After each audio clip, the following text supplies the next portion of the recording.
Donc, bienvenue pour ceux qui n'étaient pas là la dernière fois.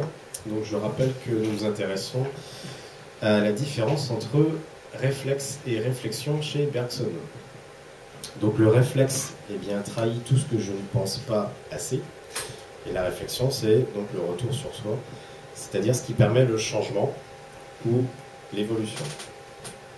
Donc, quand je suis dans le réflexe, on l'a dit la dernière fois, je suis dans l'habitude, je suis enfermé dans le préjugé, et donc je vois tout changement comme une menace. D'accord ? Et quand je suis dans la réflexion, au contraire, je me remets en question, donc je suis plus ouvert d'esprit, et j'accepte de revoir donc, certaines de mes idées. Donc c'est un petit peu en résumé ce qu'on a dit la dernière fois. Alors aujourd'hui, on va poursuivre notre confrontation entre Bergson et Descartes, en continuant de voir en quoi le fait d'être français à la fin du XIXe siècle était devenu une habitude, un réflexe, et en quoi la situation bretonne devenait elle-même le symbole de la réflexion, donc du retour sur soi, c'est-à-dire la capacité à se remettre en question. Donc on va revenir sur la différence entre réflexe et réflexion, mais surtout aujourd'hui je vais montrer l'enjeu, d'accord ? Donc à savoir que cet enjeu, c'est spirituel, c'est la vie de l'esprit. Quand je réfléchis, j'exerce mon esprit. Et Bergson explique très bien que l'habitude, c'est la mort de l'esprit. On a dit ça la dernière fois. En effet, quand je fais toujours les choses de la même manière, j'en viens à m'endormir, okay, j'endors ma conscience, et d'une certaine manière, c'est une mort spirituelle pour Bergson. Au contraire, quand je demeure en éveil, je suis capable de me remettre en question, et donc je suis capable d'épouser les changements autour de moi. Si mon environnement évolue, je suis capable d'évoluer aussi avec cet environnement, et donc de me changer moi-même, de me transformer d'une certaine manière. Et la pensée de Descartes, elle est caractéristique de ça, parce qu'on a déjà dit ici que la pensée de Descartes, elle se développe dans la Bretagne d'après 1532, et qui est typiquement un environnement qui change. C'est-à-dire que la Bretagne n'allait plus pouvoir être ou exister de la même manière, que par le passé. Donc il allait falloir trouver une autre manière d'être breton après 1532. Donc s'adapter à son environnement. D'une certaine manière, on peut dire ça, j'ai déjà dit ici, c'est que 1532, c'est une sorte de mort, pour la Bretagne, mais c'est aussi une renaissance, Et c'est pas anodin que c'est le XVIe siècle, on est aussi encore dans la période de la Renaissance, et Descartes est conscient de ça, parce qu'il porte un prénom qui a une signification très forte. C'est son père qui a choisi ce prénom-là. Ce prénom, c'est René. Et René, c'est celui qui renaît.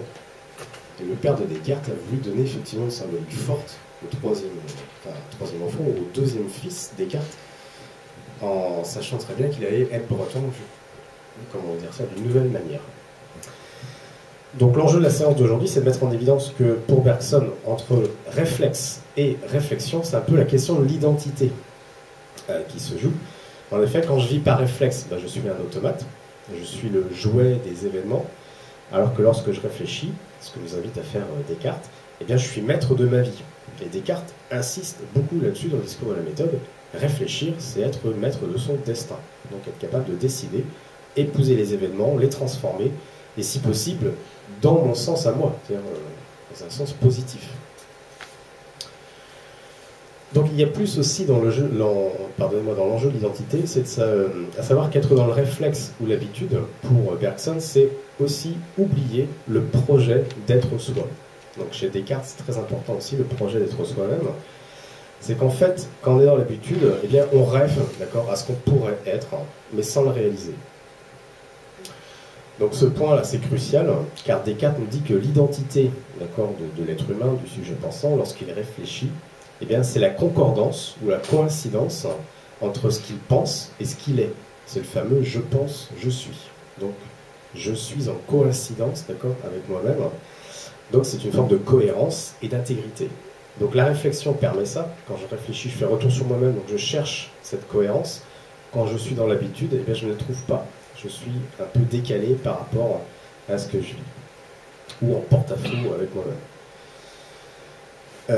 Et Bergson parle beaucoup de ça, et ça va être un petit peu les citations que je vous propose ce soir, c'est que en fait, un être humain qui passe à côté de lui-même, donc passe à côté des événements qui lui arrivent, c'est-à-dire qu'il ne saisit pas les opportunités, eh bien, il en vient à développer une forme de mélancolie, d'accord, ou une forme de regret perpétuel. C'est-à-dire que les choses, finalement, lui échappent, mais il n'arrive pas à être non plus, d'accord, en phase avec les événements. Alors, c'est très intéressant parce qu'entre la fin du 19e siècle et le début du 20e, eh bien, on trouve cette forme de mélancolie dans l'esprit français. Les Français sont mélancoliques et on garde ce trait de caractère pendant tout le 20e siècle. En effet, les Français ne sont pas parvenus à devenir la grande nation qu'ils rêvaient d'incarner après Napoléon, parce que Napoléon c'était quand même l'ambition suprême. Et en plus, la comparaison avec les Anglais, qui à l'époque quand même colonisent l'Inde, enfin en tout cas de l'Inde jusqu'à l'Australie, vous trouvez les Anglais, la comparaison avec les Anglais accentue cette mélancolie, d'accord, dans l'état d'esprit français de la fin du 19e siècle.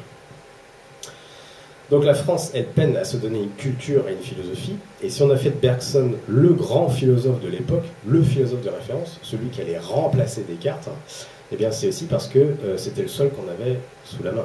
C'était le seul philosophe qu'on avait. Et comme j'ai déjà dit, Bergson, il passe la plus grande partie de son enfance et de son adolescence à Londres. Il obtient la citoyenneté française à l'âge de 18 ans. Alors c'est très curieux que depuis 2-3 ans, on relit beaucoup Bergson, parce que finalement, on peut se poser la question de savoir si justement il n'y a pas une actualité là, qui nous invite à relire tout ce que Bergson a pu dire sur cette période de la fin du 19e et du début du 20e siècle. Donc c'est un petit peu ça le menu aujourd'hui, c'est retrouver la question de l'identité à travers celle de la réflexion et amener les solutions de Descartes aux problèmes que pose Bergson.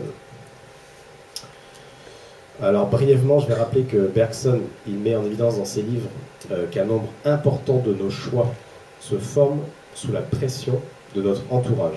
Donc ça, c'est un premier point important. C'est que pour Bergson, quand nous croyons être maîtres de notre destin, c'est une illusion. D'accord ? On répond surtout à notre environnement, et donc on répond surtout à la pression de notre environnement. Alors ça, c'est très intéressant, parce que Bergson écrit que lorsque la voie empruntée dans notre existence ne correspond pas à notre personnalité profonde, alors nous prenons acte d'une forme de sacrifice. D'accord ? On sacrifie une partie de nos rêves et nos aspirations, d'accord, pour aller dans le sens de ce qui est demandé par un environnement social. Alors ça, c'est une résonance très forte par rapport au contexte culturel de la fin du 19e siècle. En effet, la France d'après 1789, donc après la Révolution, c'est un peu ce patchwork de culture et d'identité auquel on demande une sorte de syncrétisme, de fusion, on demande un peu à ces cultures-là de fusionner, soit le fait de disparaître, d'accord, dans un ensemble commun, donc de faire abstraction de leurs aspirations spécifiques, particulières. Et on peut se demander, d'accord, avec Bergson, à la fin du 19e siècle, ce qu'il en est du résultat d'un tel sacrifice. Alors évidemment, on est après 1870, donc des épreuves douloureuses, 1870, ultime sacrifice, ça va être la Troisième République. Est-ce que le projet français fonctionne? Est-ce qu'il porte des fruits? C'est très difficile de se prononcer sur ces points-là. Vous savez que c'est l'instruction civique obligatoire, c'est le colonialisme, et surtout, c'est très concrètement en Bretagne la mort de la spécificité bretonne. Donc non seulement les Bretons ont quelques difficultés à être français comme les autres, mais en plus, on leur interdit finalement ce qui fait leur spécificité, c'est-à-dire d'être des Bretons. Donc à la fin du 19e siècle, demeurer breton, c'est une provocation, d'accord, au fait de devenir français. Et c'est là qu'il y a quelque chose, si vous me permettez l'expression, qui cloche. Il y a quelque chose qui cloche là-dedans. À savoir qu'on pouvait normalement faire partie du projet français, d'accord, sans faire abstraction de sa spécificité. D'accord, donc rester soi-même tout en répondant aux sollicitations de l'environnement, mais sans que l'environnement prenne le pas sur les aspirations. Alors ce que je veux dire ce soir, c'est que si la philosophie de Descartes, elle avait été comprise pendant le XIXe siècle par les Français, elle aurait dû permettre à chacun en France de demeurer lui-même sans faire le sacrifice de lui-même, donc sans faire le sacrifice des aspirations dont Bergson parle. Et c'est d'autant plus redoutable qu'il y a cette forme de mélancolie dont je parlais tout à l'heure, à savoir que les efforts du départ, c'est-à-dire les efforts de 1789, les efforts qu'on demande là à la Révolution, avec les épreuves de la chevalerie, etc., eh bien, on peut se demander à la fin du 19e siècle s'ils n'ont pas été vains, d'accord? Si ces efforts-là, finalement, ne parviennent à rien. Être français, finalement, c'est quoi? Ben, on ne sait pas. Et le drame en Bretagne, c'est que non seulement on n'est pas français, mais en plus, on ne peut plus être ce qu'on était avant. Donc, c'est ça qui est vraiment très, très important.